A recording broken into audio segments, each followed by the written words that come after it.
Hello guys, good day. So I'll be discussing your topic 3, which is your front office terminologies. And before we go on to our main activities, which is your reservation, bell service, check-in, check-out, let me just give you a discussion about the terminologies, or what we call jargon, or the technical terms used in the front office department. Okay, so this unit has its own objective, which deals with the skills and knowledge required to know the different jargons used in the front office operation. So as a front desk, you must be able to understand the technical terms when you're doing the standard operating procedures of the front office department operation. So this is alphabetized. So it starts with letter A and then ends with letter Z. Actually, we have a lot of terminologies that we'll be using, but I have just chosen the important ones. So let now start with the different terminologies that we will be using in this operation. So start first with accommodation services. So we have already discussed this one. This is a department or a larger department which are responsible for the selling and maintaining of guest rooms, and which is with associated services like your housekeeping and security. So this is also called as the rooms division. This is a larger division or a larger department that the front office department, housekeeping department, and security department belongs at, or belongs to rather. Okay, so yeah. So they are the parang pinaka-boss nila, accommodation services. Next to that is your account settlement. So account settlement, this is considered in your fourth stage in the guest cycle, which is departure, wherein the guest checks out and needs to settle his or her own account.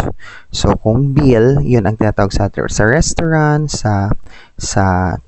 travel agency, pero sa hotel, we're considering guest account or account.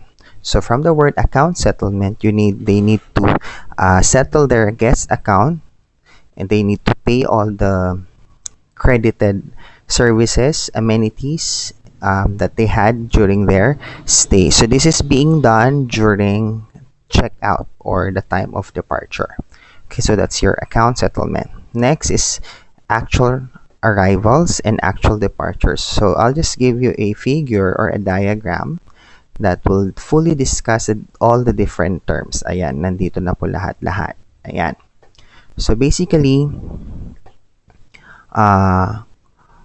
we have a while back, we have the actual arrival and actual departure, but we will be considering the expected arrivals, expected departure, extended stay, at any other terminologies here. So when you say actual arrival or actual departure, when it comes to arrival, these are the guests that came physically or have an actual check-in into the hotel, meaning sila yung dumating.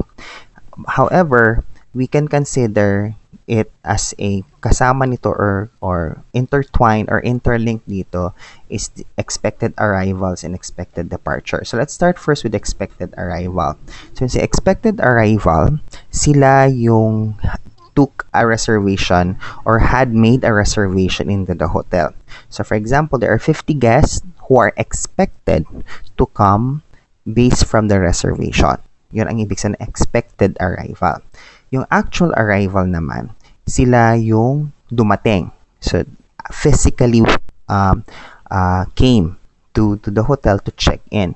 So kung papansinin nyo, there is a interval. Okay, meaning 50 yung expected, 45 meaning may 5 nag-cancel or hindi nag-no-show, hindi nagpakita. So, ang pinaka-importante lang dito is the actual arrival. Most specifically when we're talking about checking in. Okay? So, napansin mo naman dito may extended stay. So, extended stay meaning they have extended their stay, because when it comes to staying at the hotel, there's what we call arrival dates and departure dates. When say arrival dates, yung pagdating nila, and departure dates, kung kailan sila mag-check out. And then yung extended stay, they have extended a day or more days beyond their departure date. Okay? So mapapansin nyo bakit 10 yan. So mapapansin nyo mamaya. So for example, ngayon, ang expected departures naman who are expected to depart, sorry for the term, expected to check out on that certain date, yun ang expected departure. So this will then be based from your actual arrival. So sa actual arrival mo, may possibility na 45 guests na magde-depart or mag-check out. However, we'll be translating it to the actual departures. Ang actual departures, those are the guests that actually departed or actually checked out from the hotel, meaning they ended their stay. So, kung mapapansin nyo, may 35, for example. So, nasan yung 10? So, yung 10, sila yung nag-extend ng stay. So, nagigets nyo ba yung difference nito? Okay? So, basically, ang pinaka-importante dito is the actual arrivals, the actual departures, and the extended stay. However, these are also important, yung expected arrivals and expected departures, because they are the ones that will be basing from kung sinong darating at kung sino ang aalis.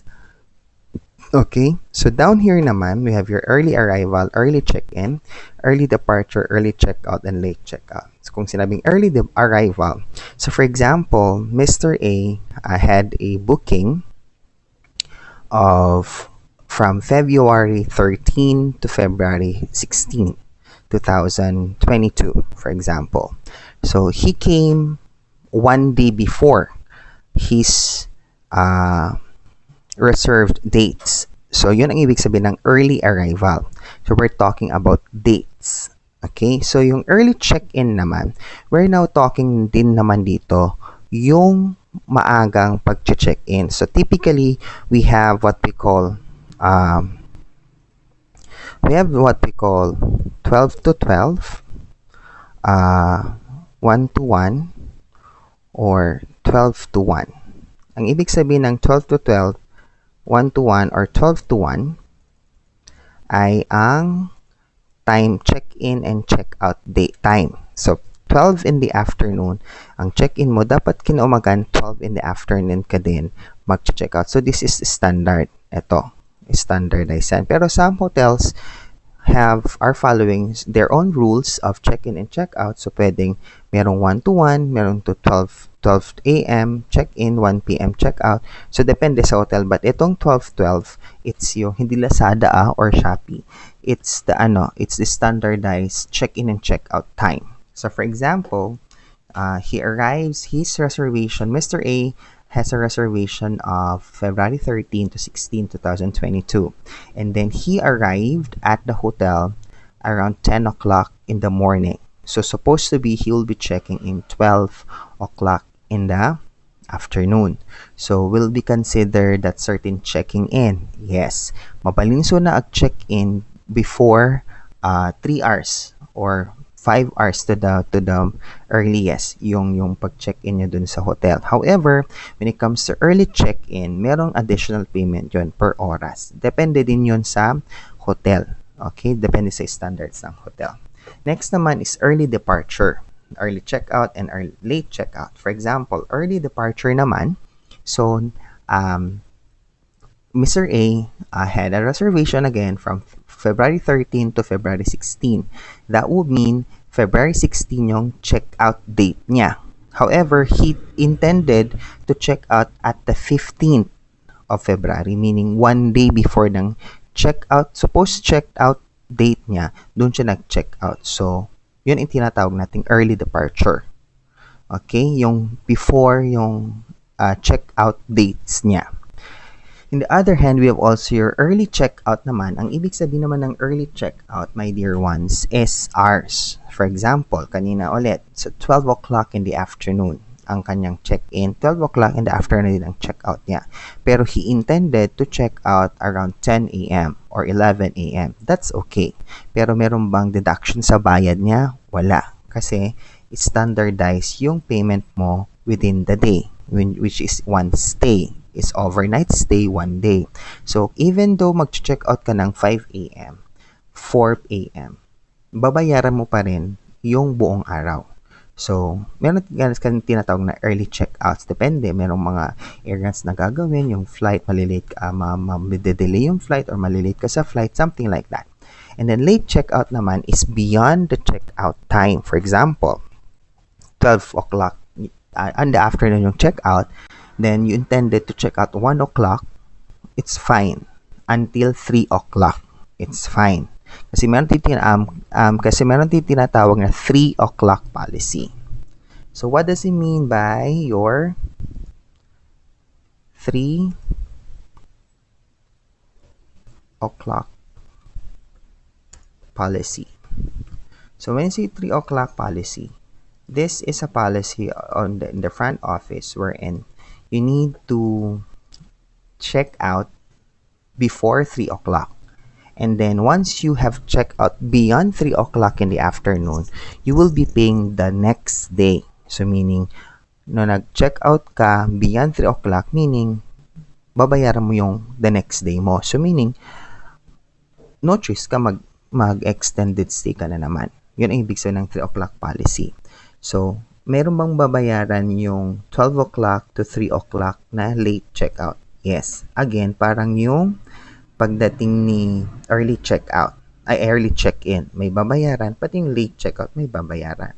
Ang wala lang babayaran is yung early checkout, yun lang. Okay? So, those yung differences ng different terms na yan. And I hope you did understand it. So, kung di nyo na gets, ulitin nyo na naman tong video, tap nun, magets nyo. Okay, so going back to the definition of terms, so we are done with that one, actual arrivals and actual departures. Now, let's go with add-ons. So when you say add-ons naman, these are the additional products and services that is being added into the base product of a certain hotel. So when you say base product, the base product is what we call yung pinaka-main product ng hotel. What does it mean by base product? So, ano bang binibenta ng hotel? Which is your room. So, adding in yung mga different services or product within your rooms is called as add-ons or tinatawag din silang cross-selling items or extra. For example, extra bed, extra pillow, extra towel, lahat ng may extra. Those are kina-considered na add-ons.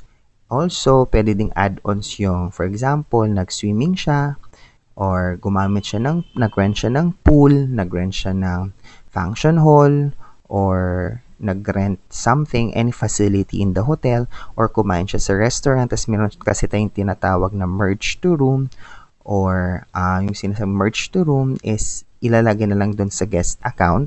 So, lahat yon ay tinatawag nating extra, and it will be added onto your room charge.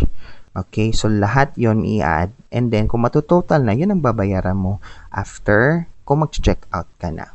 Okay, so that is your add-ons. Okay, next is your advance deposit. Meron din dito sa term na sa huling part, which is prepayment. So these are prepayment that is being made to secure a certain reservation. So, sooner, pagdating na natin sa reservation, madidiscuss ko kung paano to. But I'll just give you a glimpse on it kasi when it comes to reservation, there's what we call RCG or reserve or regular. And then we have your confirmed and we have your guaranteed. So, saan ba papatol or saan ba papasok yung tinatawag nating advance deposit? So, either pwede dun sa confirmed or sa guaranteed. So, madidiscuss yan pagdating natin sa reservation. Next is your arrival. So, this is the second stage of your guest cycle. So, na-discuss ko na to when it comes to your sa part ng customer service. Okay? So, may tinatawag tayong guest cycle, sa customer service, sa introduction ng front office. So, yung second cycle, di ba, I have discussed sa guest cycle, it starts with the reservation or pre-arrival. Second is the arrival, then the occupancy, and then the departure and back to pre-arrival. So, arrival, this is the time when the guest checks in. Yung darating na si guest doon sa hotel. Yun ang ibig sabihin ng arrival. It's very self-explanatory naman. Next is your bed and breakfast. So when you say bed and breakfast, this is a type of a meal plan. A meal plan is wherein this is added, a meal is being added into a certain room charge. So madidiscuss din to pagdating natin sa reservation. Maraming different types of meal plan that you'll be considering. May tinatawag na European, American, Modified American, bread and breakfast, and din continental, mga ganon. So, yun ang ibig sabihin ng meal plan. They are, meals are being added into your room charge. Okay? A very famous example for this is yung mga rooms na kung saan free yung breakfast. Yun ang ibig sabihin ng bed and breakfast meal plan. Okay, next is your blacklist. So these are the list of guests who have stayed in the hotel, however, have been banned from doing such bad action or notorious action, hideous crime, mga ganon. O for example, nag 1, 2, 3 ka, you are a scanty baggage guest. Okay, you are scanty, meaning scanty, nag 1, 2, 3 ka. Or drug addict ka, or lasing ka, or top 10 ka most yung pinaka-kriminal sa buong mundo. For example, yun ang mga blacklisted. Okay? So, meaning, kung alam mo nang ganon yung guest mo, for example, super drunk na, mabalin siya nga i-ban from the hotel because it will create a commotion, it will create a problem sooner or later doon sa operation. And ayun naman natin na mangyari yun because we are providing the comfort for the guest, convenience of the guest and comfort of the guest because doon nga sila mag-stay sa hotel. Okay, next naman is your CRS or Central Reservation System. Okay, papasok. Let's go to another diagram. Ayan. So this is naman a diagram na we'll be considering. Ayan. So, merong dalawang terms na nandun sa ating terminologies, which is yung global distribution system and central reservation system. So, paano ba gumagana to? So, it starts everything in the global distribution system. So, this is a certain system, information technological system wherein it distributes information from different main hotels. Okay? So, meaning, ang GDS is yung pinaka-mother ng nagko-connect sa lahat ng reservation system sa buong mundo. Sa computerized. Yung mga may systems lang. Okay? So, for example, let's go with Pagoda or TripAdvisory or Trivago. Yung mga yan. Those are global distribution system. And sino naman ang nagdi-distribute sa lahat ng central reservation doon? Is your Internet Distribution System or IDS. Internet Distribution System has more than 2,000 distributing systems all around the globe na nagkukonect lahat ng CRS or yung may reservation system na hotel sa buong mundo ay kinokonect niya sa GDS, sa isang GDS. Yung ibig sabihin ng ginagawa ni Internet Distribution System or IDS. So, siya ang nagkukonect. For example, if I wanted to go to Shangri-La, Shanghai, Shangri-La Hotel Shanghai, for example, I'll be going to direct it into the internet and then look for a certain GDS or a mother reservation system to look for the reservation system of Shangri-La Hotel. Na kung saan, hahanapin naman ni internet distribution yung isang central reservation system. So, pagpili ko ng Shanghai, ng Shangri-La Hotel Shanghai, for example, meron silang sariling CRS na kung saan all the informations needed for the guest or to the guest is doon mo kukunin kay internet distribution. So, pag nahanap ko na kay global distribution yung CRS ng Shangri-La Hotel, okay, doon ko na i-encode or i-type yung mga reservation details ko. Okay? Nagigets ba natin? So, meaning, si Global Distribution System, marami siyang different types of reservation system na ma-handle.